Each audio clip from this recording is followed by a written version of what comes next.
अच्छा, virtual rally की definition हमें नहीं पता थी, तो हमें ये लगा कि कुछ लोग सामने रहेंगे और वर्चुअली सबको भेजा जाएगी, कैमरे से सबको दिखाएंगे। तो जो लोग आ गए वो आ गए। नमस्कार, कैसे हैं आप सब। एक्चुअली आज दिन ऐसा है कि आना थोड़ा लाजमी लग रहा था, क्योंकि पिछले कुछ दिनों से उत्तर प्रदेश और बाकी जगह तो खैर नहीं, उत्तर प्रदेश में जिस तरह से हालात बदल रहे हैं, जिस तरह से रणनीतियाँ बदल रही हैं, जिस तरह से रणनीतियाँ बन रही हैं, वो सचमुच आपको चौंकाने के लिए काफ़ी है, किसी को भी चौंकाने के लिए काफ़ी है। और यही जो मुद्दा है उसी को लेकर बात करने का मन था आप सबसे। और आज तो अखिलेश यादव ने कमाल कर दिया। पहली बात तो उन्होंने 35 नगीने छीन लिए बीजेपी से, जिस बात का उनको गुमान होना ही चाहिए, क्योंकि अगर 35 लोग उनकी तरफ चले जाते हैं, और वो भी उनमें से बहुत सारे कैबिनेट मिनिस्टर हैं, बहुत सारे विधायक हैं, और ज़्यादातर पिछड़ी जातियों के जो नेता हैं वो हैं, जो बीजेपी की जीत जो 2017 में हुई थी उसमें एक अहम भूमिका जिन्होंने निभाई थी, वो सारे अब अखिलेश यादव के खेमे हैं। तो यकीनन उनको इसकी खुशी मनाना बनता है, और उन्होंने एक खुशी मनाई भी। लेकिन यहाँ पर जो सवाल है वो ये है कि जो खुशी मनाई, चुनाव आयोग ने कहा था कि भाई आपको अभी सिर्फ वर्चुअल रैली करनी है और आप दूसरी रैली नहीं कर सकते। तो अखिलेश यादव ने वर्चुअल रैली की, और उस वर्चुअल रैली में जिस तरह से वर्चुअल भीड़ नज़र आई वो सच में काबिले तारीफ है अखिलेश यादव के लिए। पीछे बड़ा बड़ा पोस्टर लगा था वर्चुअल रैली, और सामने ऐसी भीड़ बिना मास्क लगाए। अच्छा, वर्चुअल रैली की डेफिनेशन हमें नहीं पता थी, तो हमें ये लगा कि कुछ लोग सामने रहेंगे और वर्चुअली सबको भेजा जाएगी, कैमरे से सबको दिखाएंगे। तो जो लोग आ गए वो आ गए। तो खैर कोई बात नहीं, जहाँ इतने लोग कोरोना फैला रहे हैं, अगर और एक रैली कोरोना फैला भी देगी तो क्या फ़र्क पड़ता है, कोई ख़ास फ़र्क किसी को नहीं पड़ना चाहिए। यहाँ पर अब राजनीति की बात करते हैं। जो नगीने जो कहे जा रहे हैं, बीजेपी के नगीने जो चले गए हैं समाजवादी पार्टी में, क्या वो सचमुच नगीने हैं? और अगर वो नगीने हैं तो बीजेपी क्या इतनी बेवकूफ़ी भरी जो फैसले हैं वो कर सकती है? बीजेपी जैसी पार्टी जिसमें चाणक्य कहा जाता है अमित शाह को, और जिसमें एक से एक रणनीतिकार हैं, एक से एक राजनीतिज्ञ हैं, वो इतनी आसानी से इतने लोगों को जाने देते, ये अपने आप में बहुत बड़ा सवाल है कि क्यों उन्होंने जाने दिया। तो जो आकलन हमारा है और जो हमारे इनपुट्स आए हैं उत्तर प्रदेश से, उसका सबसे बड़ा कारण है कि ये इनमें से तो बहुत से ऐसे नेता जो गए हैं उनकी टिकट कटने ही वाली थी पहले से, मतलब अभी से 6 महीने पहले से इस तरह के कयास थे और इस तरह की खबरें आनी शुरू हो गई थी कि उत्तर प्रदेश में लगभग 200 विधायकों की टिकट काटने जा रही है बीजेपी। तो ये अपने आप में एक बहुत बड़ा आंकड़ा था। हालांकि 200 विधायकों के टिकट तो नहीं काटती, कहने की बात थी, लेकिन 200 विधायकों के नाम थे जिन्होंने बहुत ज़्यादा एक्टिवली काम नहीं किया अपने क्षेत्र में, और वो अब सिर्फ बीजेपी के भरोसे थे, योगी आदित्यनाथ के चेहरे, नरेंद्र मोदी के चेहरे के सहारे थे। और उनको यही लग रहा था कि काम हम करें चाहे ना करें, अगर बीजेपी जीतेगी तो बीजेपी किसी अपने कैंडिडेट के भरोसे उत्तर प्रदेश में पहले भी नहीं जीती थी, और अभी भी कैंडिडेट के भरोसे तो बिल्कुल भी नहीं जीतेगी। विधायकों के भरोसे, विधायकों के चेहरे के भरोसे कहीं पर भी जीत मिल जाए, ये थोड़ा मुश्किल है। कुछ एक जगह होगी जहाँ पर हो सकता है विधायकों के कारण ही जीत जाए, लेकिन जिस तरह से प्रचारित किया जा रहा है कि हर एक सीट पर, जैसे लोकसभा चुनाव 2019 या लोकसभा चुनाव 2014 में भी हर एक सीट से नरेंद्र मोदी लड़े थे, वैसे ही इस बार उत्तर प्रदेश में सेम वही सिचुएशन है, हर एक सीट से योगी आदित्यनाथ लड़ रहे हैं, और यही कारण है कि हर एक सीट तक वो पहुँचे हैं।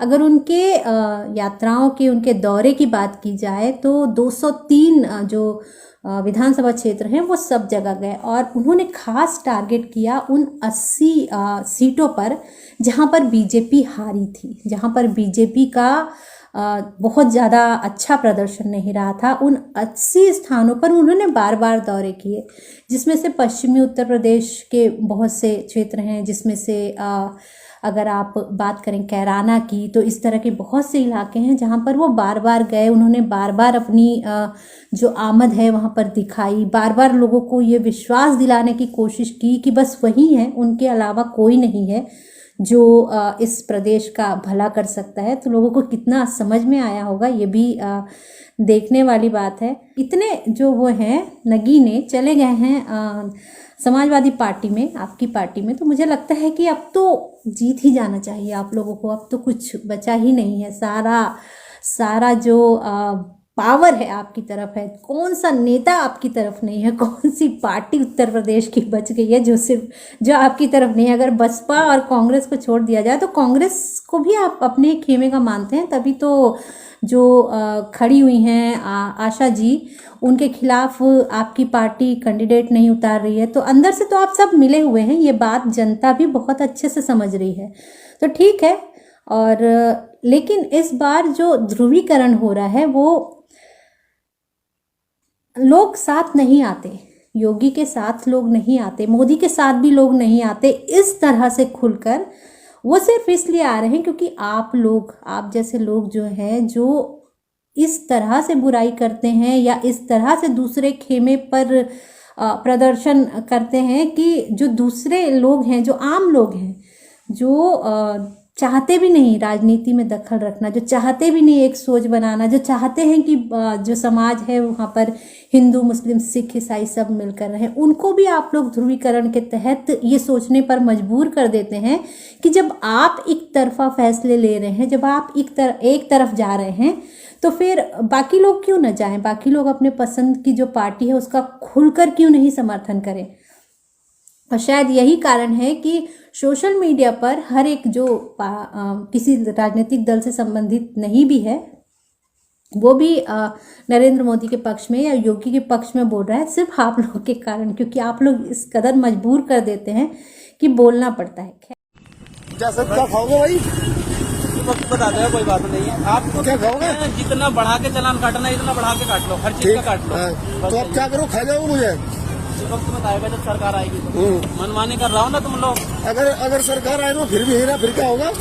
ये वक्त बता देंगे, ये तो हम ही ना रहने के, आप ही ना रहोगे। संभल ठीक है, संभल हम छोड़ देंगे, आप छोड़ दो।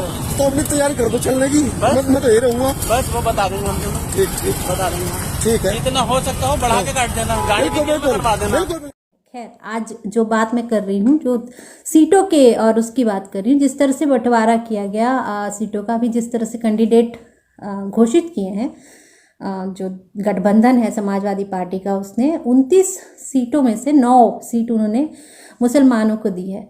अब यहाँ पर थोड़ा सा अटपटा हो जाता है मेरे लिए कि मैं किसी धर्म विशेष पर बात करूं, लेकिन जिस तरह से किसान आंदोलन के समय ये बात हो रही थी कि जाट जो किसान हैं या जाट जो क्षेत्र, जाट जहाँ पर ज़्यादा हैं पश्चिमी उत्तर प्रदेश में, वहाँ पर समाजवादी पार्टी झंडा बुलंद करके खड़ी हुई थी कि हम किसानों के साथ हैं, हम किसानों का पक्ष लेंगे, हम जाटों के साथ हैं। जाटों के साथ धोखा किया है बीजेपी ने।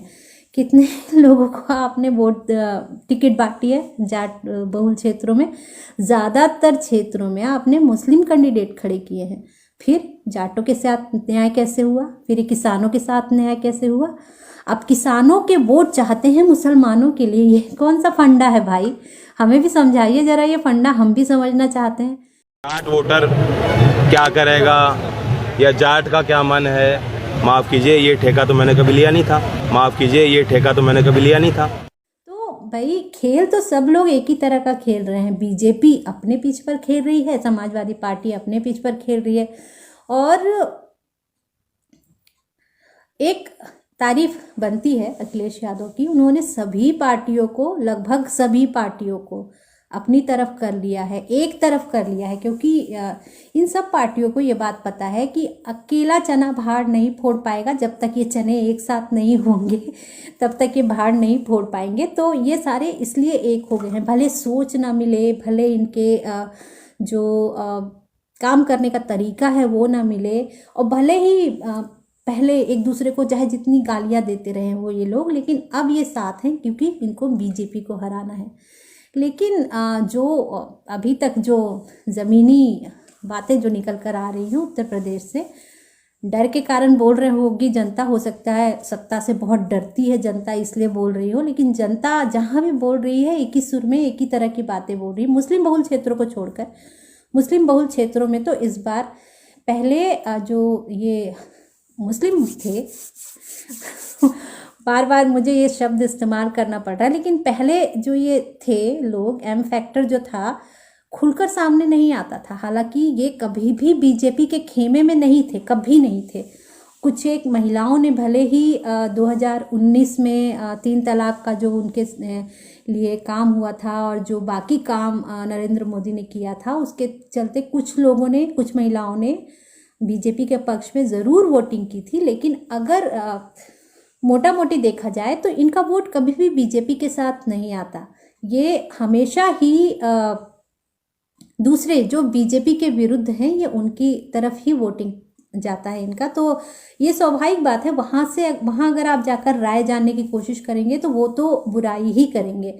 लेकिन ज़्यादातर जो ज़मीनी स्तर पर अगर जाकर आप बाइट करते हैं या बात करते हैं तो लोग खुश हैं, बीजेपी के काम से खुश हैं, योगी आदित्यनाथ के काम से खुश हैं। और सिर्फ ऐसा नहीं है कि धार्मिक मामलों में राम मंदिर बनवा रहे हैं या कृष्ण मंदिर बनाने की बात कर रहे हैं, इसको लेकर उनमें उत्साह है, बल्कि इसके अलावा भी जो डेवलपमेंट के काम हुए हैं वो भी काफ़ी हुए हैं। और खासकर अयोध्या और उस तरफ तो काफ़ी हुए। अयोध्या कितना अनवांटेड सा प्लेस बनाकर रख दिया गया था बाकी सरकारों ने, चाहे वो बीएसपी हो चाहे वो समाजवादी पार्टी हो, उसकी तरफ कोई देखता नहीं था, कोई डेवलपमेंट नहीं था और कोई भी मतलब सुविधाएं जो थी वो वहाँ नहीं थी। लेकिन आज की डेट में अगर आप बात करें तो सबसे ज़्यादा अगर कहीं पर कोई अट्रैक्शन का केंद्र है तो वो अयोध्या है और बीजेपी उसी को भुनाने की कोशिश कर रही है। और एक नया अब उन्होंने दांव खेल दिया है मथुरा का, जो कि हिंदुओं के लिए एक बहुत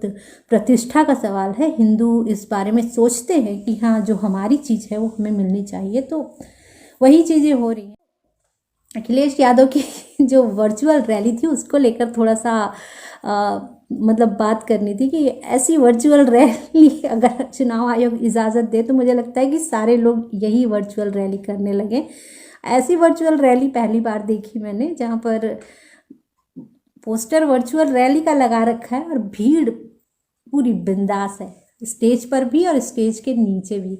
और ये शक्ति प्रदर्शन था एक तरह से, क्योंकि स्वामी प्रसाद मौर्य बहुत बड़े दिनों से, जब से उन्होंने बीजेपी छोड़ी थी, बोल रहे थे 14 तारीख को देखना, 14 तारीख को दिखाएंगे, 14 तारीख को आप लोग देखिएगा। तो 14 तारीख को दिखाना था, भले ही चुनाव आयोग की धज्जियां उड़ाकर दिखाया जाए, और वही किया है। जब वर्चुअल रैली की डेफिनेशन हमें नहीं पता थी तो हमें ये लगा कि कुछ लोग सामने रहेंगे और वर्चुअली सबको भेजा जाएगी, कैमरे से सबको दिखाएंगे। तो जो लोग आ गए वो आ गए।